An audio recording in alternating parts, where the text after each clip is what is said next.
Assalamualaikum warahmatullahi wabarakatuh. Jadi di video kali ini saya akan membahas soal-soal ini adalah latihan soal persiapan PTS ya untuk kelas 8. Oke, soal yang pertama, perhatikan gambar di bawah ini. Ini ada segitiga siku-siku ABC, siku-sikunya di A gitu ya. Pernyataan di bawah ini yang benar untuk segitiga ABC adalah ini berarti kaitannya dengan teorema Pythagoras ya. Terus si A ini adalah sebagai hipotenusanya gitu kan.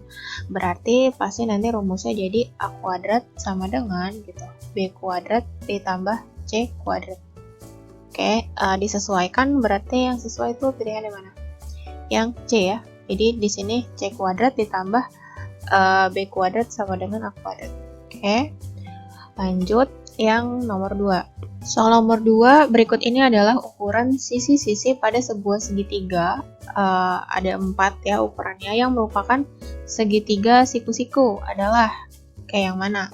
Jadi yang segitiga siku-siku itu berarti berhubungan dengan Pythagoras juga gitu, dimana sisi C kuadrat atau hipotenusa kuadrat itu sama dengan A kuadrat ditambah B kuadrat gitu ya.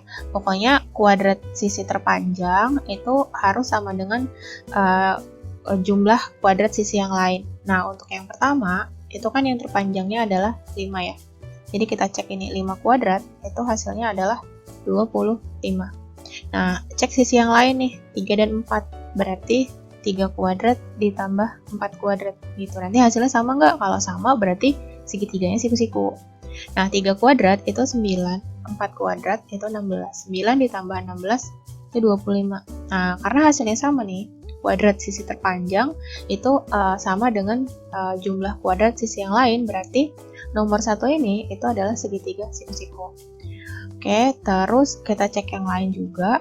Yang kedua, ini ya berarti 9 kuadrat sisi terpanjangnya itu 81. Ya kan, terus sisi yang lainnya adalah 7 kuadrat ditambah 8 kuadrat. 49 ditambah 64 gitu ya. Nah, ini adalah 113. Bukan ya, karena ini lebih besar tuh. Nggak sama. Oke, berarti 2 juga bukan. Yang nomor 3 ini, sisi terpanjangnya 15. Berarti 15 pangkat 2 itu 225. Yang sisi lainnya adalah 5 pangkat 2 ditambah 12 pangkat 2. Ini 25 ditambah 144. Oke. Ini 169. Nah, bukan juga karena dia lebih kecil dari 225. 2 bukan, 3 bukan. Ya udah berarti pasti jawabannya adalah C, 1 dan 4. Kita coba cek ya. Yang nomor 4 itu sisi terpanjangnya 25. 25 kuadrat itu 625. Terus yang sisi lainnya berarti 7 kuadrat ditambah 24 kuadrat. 7 kuadrat itu 49, 24 kuadrat itu 576. Nah, ini ditambah 625, sama ya kan? Oke, berarti jawabannya itu yang C ya, 1 dan 4. Nah, informasi tambahan berarti nomor 1 dan 4 itu sisi-sisinya ya, merupakan triple Pythagoras gitu. Triple Pythagoras. Sebenarnya banyak ya triple Pythagoras tuh, yang dari sini berarti 3, 4, 5, terus 7, 24, 25, kayak gitu. Lanjut yang nomor 3. Oke, soal nomor 3. Ini ada, perhatikan gambar berikut, ada segitiga ABC terus nyambung segitiga ACD gitu ya. Panjang AD sama dengan, berarti di sini yang ditanya, panjang sini AD. Oke. Nah, ini harus dipisah berarti segitiganya. Pertama ada segitiga ABC ya. Ini kan siku-sikunya di B, ini B, ini A, ini C, gitu. Ini 9 cm, ini 12. Harusnya nyari AC bisa pakai Pythagoras. Karena ini hipotenusa berarti ditambah. Jadi akar dari 12 kuadrat ditambah 9 kuadrat, gitu ya. Berarti akar dari 144 ditambah 81. Berapa nih? Akar dari 225. Berapa? 15 ya, 15 cm. Nah, berarti di sini tuh AC-nya 15. Terus ACD segitiga siku-siku yang lain. Gitu. Ulang lagi nih. Ya. Ini segitiga siku-siku A, C, D gitu kan. AC-nya 15 dari yang tadi udah kita dapat, terus CD-nya 8 kata soalnya gitu. Terus cari AD. Berarti ini hipotenusa lagi, ya udah ditambah. Jadi akar dari 15 kuadrat ditambah 8 kuadrat itu berapa? 225 ditambah 64. Ini akar dari 289, hasilnya adalah 17 cm. Berarti jawabannya yang B. Oke, sedikit informasi tambahan. Sebenarnya ada cara lain untuk ngerjain soal ini, yaitu pakai triple Pythagoras. Tapi dengan catatan kalian harus hafal gitu. Ini sisinya 9 sama 12, terus nyari hipotenusanya gitu kan. 9, 12, nanti yang dicari adalah X gitu. Nah, 9 sama 12 itu bisa diperkecil dibagi 3, ya kan. 9 dibagi 3 itu 3, 12 dibagi 3 itu 4. Nah, triple Pythagorasnya tadi, 3, 4, temennya itu pasti 5. Terus ke sini dikali, itu 5 kali 3, berarti nilai X-nya adalah 15. Nah, sama kan ya? Oke, habis itu triple Pythagoras lagi, 8 sama 15. 8, 15, itu temennya pasti 17. Ini termasuk nih, triple Pythagoras. Jadi tanpa menghitung si akar-akaran ini, itu kalian udah otomatis tahu kalau hasilnya itu 17. Dengan catatan, sudah hafal ya triple Pythagoras. Tadi selain 3, 4, 5, 7, 24, 25 itu ada juga 8, 15, 17. Yang lain tuh bisa 5, 12 sama 13 gitu. Coba dicari tahu triple Pythagoras tuh ada yang berapa aja. Lanjut ya, soal nomor 4. Panjang AC pada gambar segitiga ABC berikut ini adalah. Oke, ini siku-sikunya berarti di A gitu kan. Ini ngerjainnya harusnya bisa pakai triple Pythagoras. Ini hipotenusanya ya, yang sisi terpanjang.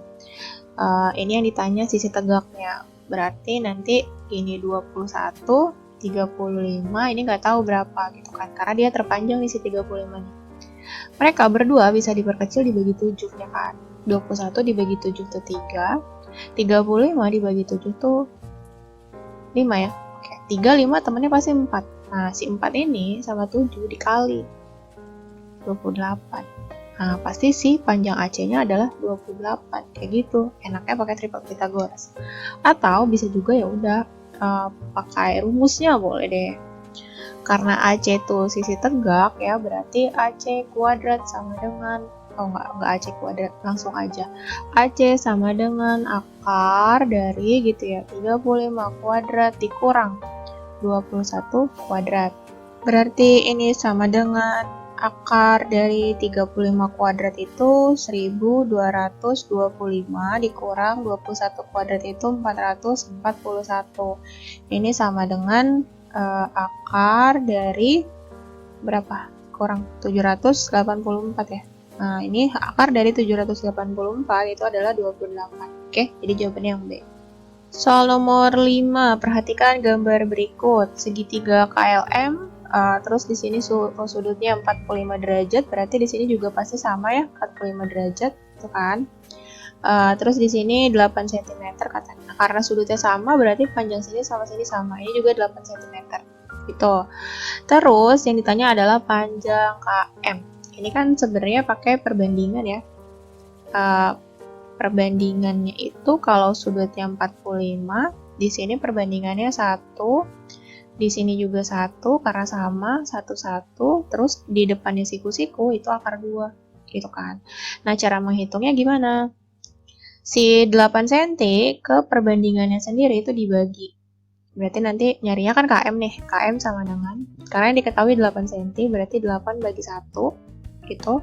Terus ke yang ditanya itu dia dikali. Berarti dikali akar 2. Hasilnya adalah 8 akar 2. Atau boleh aja langsung 8 akar 2 pasti gitu. Kalau yang segitiga sini 45 derajat, di sini 45 derajat, terus di sininya 6 cm, misalnya pasti di sininya 6 akar 2 kayak gitu ya. Udah langsung ya otomatis. Kayak berarti jawabannya yang mana? Yang C. Oke, lanjut soal yang ke-6. Perhatikan gambar berikut. Ini ada segitiga di belah gitu 2 ya. PS. Ini segitiga PQS yang sebelah kiri. Kita pisahin deh. Sebelah kiri sini segitiganya adalah ini Q, ini P, ini S gitu ya. Ini siku-siku. Sudutnya 45 derajat, berarti di sini juga 45 derajat. Nah, ini sama pasti gitu kan. Oke, terus satu lagi yang di sebelah kanan tuh, yang panjang, sini ini 30 derajat, nah ini kan pasti 60 tuh pasangannya, gitu ya. Ini siku-siku, ini segitiga PSR, gitu, dengan panjang sini 18 cm katanya.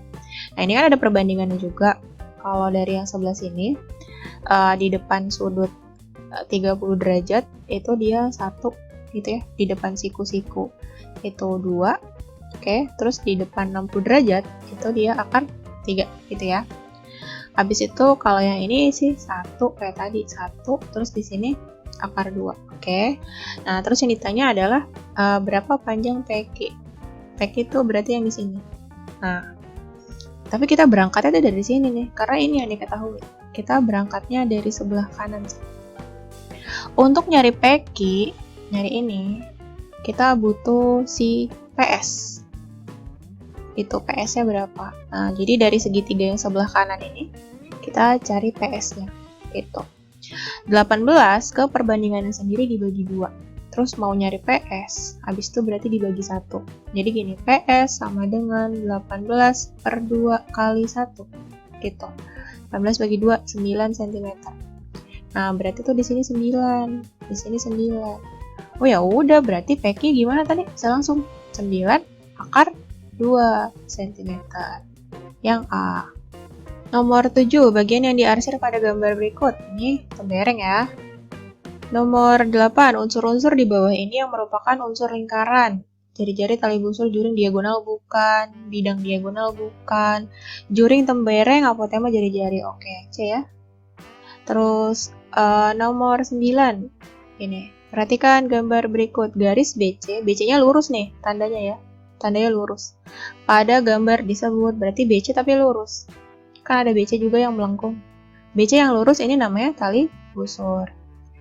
Terus nomor 10, diketahui titik O adalah pusat lingkaran, besar sudut AOB. AOB sini berarti sudut pusat ya. Terus diketahui ini, ACB ini sudut keliling berarti. Gimana? Tinggal kali 2 ya. Sudut AOB, karena sudut pusat itu 2 kali dari sudut keliling. Berarti 2 kali 30 derajat. Apa? 60. Oke, jawabannya yang D. Lanjut nomor 11, perhatikan gambar. Jika besaran sudut ARB 42 derajat, maka besar AOB ditambah AQB. ARB yang diketahui. A dari A ke R ke B. Berarti sini ya. Nah, saya tandain tuh. Oke. Sudut itu. Terus AOB berarti kan sudut pusat ya. Terus kalau AQB sini sudut keliling. Oke. Karena berasal dari titik yang sama, yaitu sama-sama dari A dan B gitu kan. ARB itu sudut keliling. Jadi ini tuh sudut keliling. Ini juga sudut keliling, berarti kan sama tuh ya. Sudut AQB itu juga 42 derajat. Nah, sedangkan sudut AOB itu sudut pusat gitu kan. Jadi sudut AOB itu pasti 2 kalinya. 2 kali dari sudut keliling. 2 kali 42 derajat itu 84 derajat. Habis itu ditambah 84 ditambah 42 gitu ya. Jadinya 126 derajat. Berarti yang A. Oke, terus nomor 12. Perhatikan gambar berikut. Jika besar sudut COD berarti yang ini. Ya, di sini. Terus COD ini 62 derajat katanya. Maka besar sudut ABD. ABD itu di sini. Ya, sini. Kalau sudut ini kan sudut ABD tuh keliling. Sudut pusatnya berarti yang ini, AOD. Ya kan? Karena harus dari A dan D. Gitu untuk yang sama. Nah, sedangkan yang diketahui adalah COD, tetangganya. Mereka tuh berpelurus gitu kan. Jadi untuk sudut AOD-nya dulu nih. Itu 180 derajat dikurang 62 derajat. Berapa nih? 118 derajat itu kan. Nah, sudut ABD itu sudut keliling kan, berarti setengahnya dari 118 bagi 2 itu 59, berarti yang C. Oke, nomor 13 ini. 13 tuh gimana nih? Segi 4 tali busur ya. Titik O merupakan pusat lingkaran dan besar sudut AOC di sini, sudut pusat berarti itu 112. Maka besar ABC yang di sini. Nah, kalau udah diketahui ini, kita bisa cari dia dulu. Ya, sudut D ini kan. Sudut D yaitu ADC. Nah, gimana sudut keliling kan ini? Setengahnya dari sudut pusat. Setengahnya dari 112. Berapa? 56 derajat. Nah, sudut D ini sama B yang mau kita cari, itu kan berseberangan ya. Segi 4 tali busur. Nah, berarti 180 derajat dikurang 56. Karena di segi 4 tali busur, sudut yang berseberangan gini jumlahnya harus 180. Tinggal dikurang aja. Berapa nih berarti? 124 ya. Oke, berarti jawabannya yang A. Oke, lanjut nomor 14. Ini adalah tali busur yang berpotongan di luar. Pada gambar berikut, titik O merupakan pusat lingkaran, besar sudut AOE, berarti yang ini. AOE 122 katanya. Terus sudut BOD 48 BOD, berarti di sini. Oke, 48 derajat. Besar sudut ACE adalah ACE, berarti yang ini ya. Nah, ini gampang juga, sudut ACE. Gimana? Setengahnya dari selisih, ya. Selisih mereka berdua ini. 122 derajat dikurang 48 derajat. Itu setengahnya dari berapa nih dikurang? 74 ya. Oke, berarti di sini kali 74. Gitu. Setengah dari 74 bagi 2 itu 37 derajat. Berarti jawabannya yang B. Oke, terus nomor 15. Titik O merupakan pusat lingkaran. Titik O sini. Jika besar AOD berarti sini. Sini ya. Itu 136, AOD 36, terus sudut BOC berarti yang di sebelah sini. Itu adalah 132 katanya. Maka besar sudut AEB yang ditanya menghadap ke sini. Gitu ya. Oh ya udah, berarti kita cari dulu aja tetangganya nih, kayak ini. Nah, sudut AED yang di sebelah sini ya, itu adalah setengah dari jumlah mereka berdua. Gitu kan? Setengahnya dari 132 derajat ditambah 36 derajat. Ini setengah dikali 168 derajat. Berapa? 84 ya kan? Tapi 84 itu bukan yang ditanya. Ya, 84 itu yang mana? 84 itu yang ini. Sedangkan yang ditanya sebelahnya, AEB. Gitu. Nah, mereka berdua nih saling berpelurus, gitu kan? Berarti AEB itu 180 derajat dikurang 84 derajat. Berapa ini? 96. Oke, jadi jawaban yang C.